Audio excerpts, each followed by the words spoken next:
de generación y regeneración, por José Darío Castrillón Orozco. Fue Germán Vargas Lleras un destinado a ser presidente de Colombia. Nadie esperaba menos.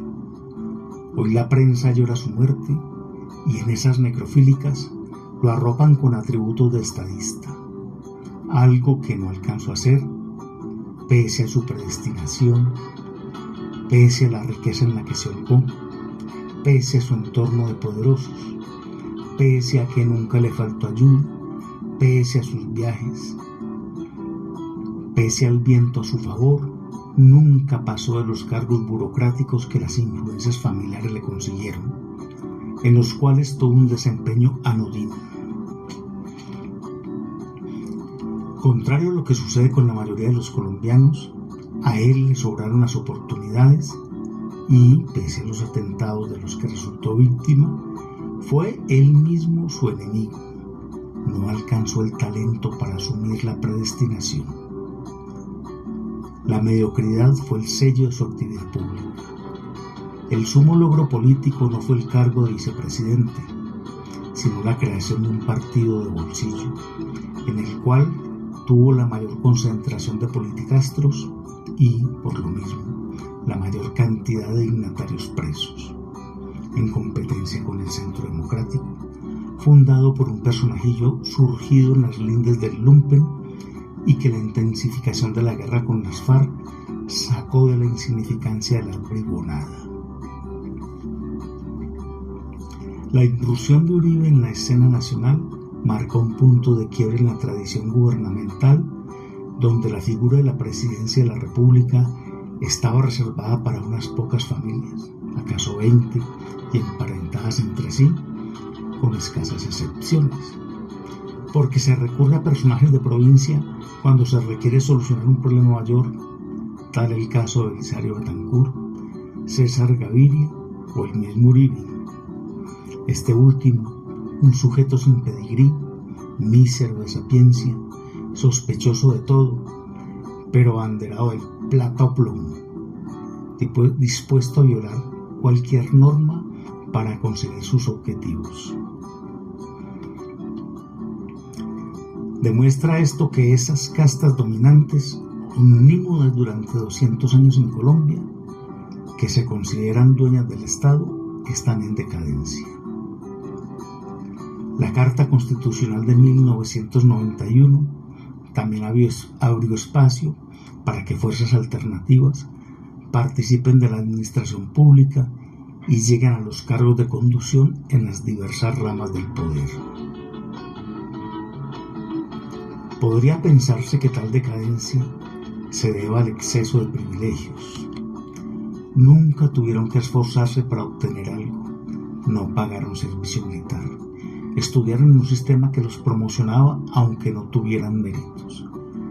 Igual es en las universidades de élite, donde los profesores se asemejan a más a sirvientes que a académicos y los escándalos por sobornos, tesis copiadas, exámenes desvelados son frecuentes. Llegan a cargos diseñados a la medida de su insuficiencia, en los cuales solo tienen que firmar, pues el resto lo hacen los subalternos. A ellos se les escrituran las becas internacionales, así como el servicio diplomático resultó de uso privativo de estos sujetos. Por virtud de sus apellidos, también llevan asegurada la impunidad en sus exacciones. Sus expedientes quedan adormilados o llegan a nada. Tal es el caso de la creación de la banda paramilitar llamada Bloque Capital, el tráfico de influencias con las zonas francas o la indiferencia de la justicia con el caso de pedofilia internacional ligado a Jeffrey Epstein, entre otros. Claro está, cuando se sopesan candidaturas presidenciales, sus nombres son de obligatoria consideración. No se trata solo de la oligarquía parroquial. Los llamados dueños del país tuvieron la oportunidad de cogobernar con Álvaro Uribe y mostraron ser tan incapaces como los otros, pero tan corrompidos como los advenedizos. Basta ver la lista de funcionarios condenados por corrupción de aquellas administraciones. La banalidad y la maldad son inseparables, enseñó Hannah Arendt. El personaje en cuestión, Germán Vargas Lleras, como otros hijos del privilegio que no alcanzan a ser buenos dirigentes, pero sí se convierten en malas personas, indica la degeneración que la molicie precipita. De las cualidades que alguna vez tuvieron sus ancestros, solo conservan sus defectos. Así, los descendientes del presidente Carlos Lleras Restrepo se caracterizan por su mal genio, que exhiben como heráldica de familia, pero sin el conocimiento ni el ingenio de éste. Otros Lleras andan vendiendo opiniones aviesas, cuyo único activo es el lustre que tuvo algún antepasado y que no lograron heredar. Parece que el único hijo de la oligarquía criolla que se preparó para ser presidente fue Juan Manuel Santos, y junto con su hermano Enrique, los últimos con sentido de trascendencia en esa casa. Pero un repaso a la última generación de apellidos poderosos muestra la decrepitud de esas raleas. Exceptuando Álvaro Gómez Hurtado, los hijos y nietos de Laureano Gómez son nulidades, pretendiendo ocupar el solio de Bolívar que consideran herencia familiar. Hoy terminan aliados con el lumpen contra los intereses populares, procurando en ese amancebamiento salvarse de la vulgaridad. Los Ospina, tras un siglo de ocupar los más altos cargos de la nación y de ostentar una considerable riqueza, fundamentada en el acaparamiento de hectáreas de tierra, terminan vendiendo fincas a la mafia a precio de oro para recuperarlas luego por vía de remates a precio de huevo. Pero carecen de estadistas, solo negociantes de ocasión. La otrora poderosa Casa Valencia del Cauca ya no tiene poetas ni humanistas, sino una señora que se hace célebre por su obsecuencia al vociferar el libreto que un patrón desde los renglones torcidos del Código Penal le dicta, y ella obedece hasta con acento paisa.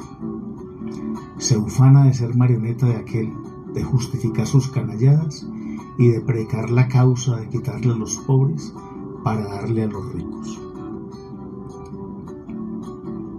La saga de los Amper parece terminar con un cuentachistes de dudosa calidad. Los hijos de Gaviria como que no pueden valerse por sí mismos y su padre desmantela el Partido Liberal con tal de favorecerlos. La que fuera una niña muy simpática, en su vida adulta resultó ser tan corta de entendimiento que la gente piensa que está borracha cuando habla, aunque ella siempre es así. Personajes como Iván Duque o Andrés Pastrana representan por sí mismos el culmen de la decadencia familiar. Tanta perversión e incompetencia no pueden ser superados. Álvaro Uribe ha pretendido enmendar su árbol genealógico y presentarse como punto de partida de un linaje honroso, por lo cual se debate conteniendo procesos judiciales contra sí y contra los suyos, mostrando tener artes para el aplazamiento de sentencias. Sigue activo en la política tratando de descarrilar fallos condenatorios, pero él mismo indujo a sus hijos al tráfico de influencias para el lucro personal y no muestran un talento diferente a fabricar coartadas para las tropelías de su padre. Aunque en este caso no puede hablarse de degeneración, ya que la malevolencia familiar antecede a su vida pública. Los casos de apellidos dominantes en las provincias no es diferente. La exacerbación de la maldad pretende disimular la tontería y solo les queda la depredación de cargos públicos, ya que carecen de méritos intelectuales o creativos. Fallaron con la campaña publicitaria para poner a llorar al país por la muerte de Germán Vargas. que es la misma para mostrar que solo la oligarquía puede gobernar a Colombia, cuando lo que está claro es la gestión de esas castas en el empobrecimiento de la nación, en su violencia, en su crisis por corrupción, en su desigualdad.